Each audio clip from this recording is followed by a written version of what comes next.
You know what? The guy screaming in your face, he's actually harmless. Seriously, he's showing you his cards. You know he's angry. You know he's messy. You know exactly where he stands. The real threat is the one saying nothing. Because that blank stare, it isn't peace. It isn't being the bigger person. It's a weapon loading. And if you're watching this, chances are you're losing a fight right now against someone who refuses to fight back. You know the feeling. It hits your stomach first, just a cold drop. You're talking, maybe you're arguing, maybe you're just trying to tell them why you're hurt. You look at them, you wait for a nod, a wince, anything, and you get zero. Flatline. Your brain starts to panic because to us, to humans, silence isn't just rude, it feels dangerous. It feels like a vacuum, and we are terrified of empty space. So what do? You fill it. You start talking faster. You stumble over your words. You make a joke. You apologize for stuff you didn't even do just to get them to blink. You are pouring your energy into a black hole. And the more they give you nothing, the more you give them everything. By the end of it, look at you. You're exhausted. You're sweating. You feel crazy. They haven't spent a dime of energy. You walk away thinking, man, am I too much? Am I the drama? No, you're not too much. You're just being hacked. This isn't just a personality quirk. It's basically biological warfare. There's this old study, the still face experiment. Look it up.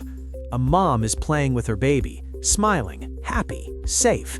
Then she stops. She doesn't leave the room. She just dies behind the eyes. Does the baby just chill? No, the baby screams, it flails around, it has a total meltdown. Why? Because no reaction looks like abandonment, it looks like death. You are just a grown-up version of that baby.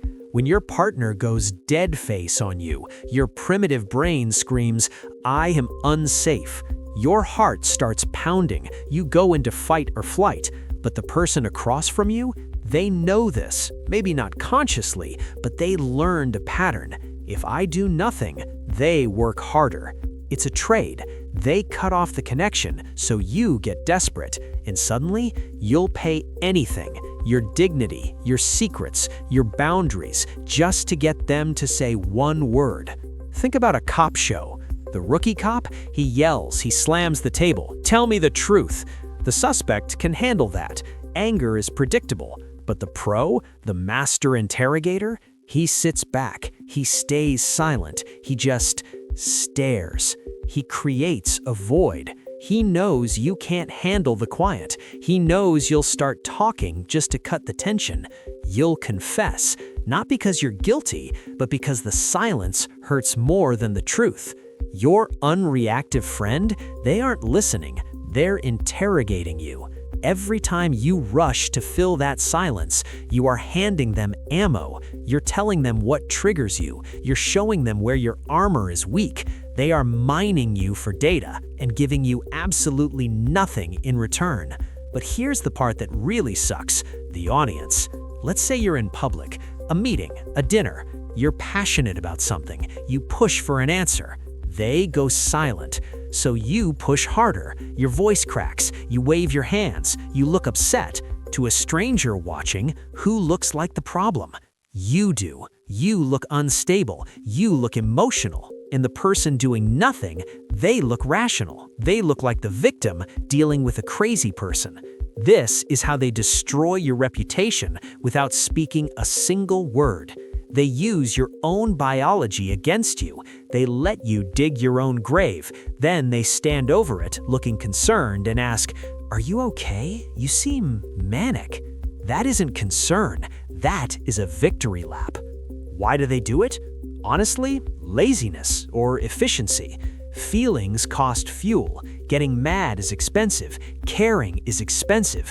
They don't want to burn your fuel. They want to burn yours. They're energy vampires. By refusing to engage, they force you to carry the whole conversation. You manage the vibe. You check the temperature. You leave drained. They leave fed. But don't let them fool you. We think silence is strength. We think they're stoic, unbothered, alpha. Wrong. Healthy humans react. Connection is a reflex. If they can't react, that's not a superpower. It's a glitch. It's usually trauma. Now look, sometimes it's not malice. Sometimes they're just frozen in fear. But whether it's a manipulation tactic or a trauma response, the result is the same. The dynamic destroys you. They aren't silent because they're superior. They're silent because they're terrified. They know that if they let one emotion slip, if they show you they care or they're hurt, the dam breaks. They can't stop the flood. That silence isn't a weapon. It's a shield, and it's a really heavy one. So, how do you win? You stop feeding the beast.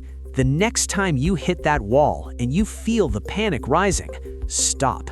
Do not explain yourself again. Do not apologize. Do not ask, "Did you hear me?" Match their energy. Lean back, look them in the eye, and wait. Count the seconds in your head. 1, 2, 3. It's gonna hurt. Your brain is gonna scream at you to fix it. Don't. Flip the pressure. Put the monkey on their back. Force them to feel the void. Because eventually, the silence gets too loud for them too. But watch out. If you do this wrong, you push them away forever. You have to break the silence before it turns into resentment. There is a specific 3-word phrase that forces them to re-engage without you losing power. It triggers a response like 99% of the time. That phrase is, "Are you okay?" But you have to say it with zero emotion, flat, clinical. But simply saying it isn't enough. There's a second micro move you have to do with your eyes immediately after you speak. If you miss this move, you look weak. If you hit it, you regain control instantly. I break down exactly what that move is in this video right here.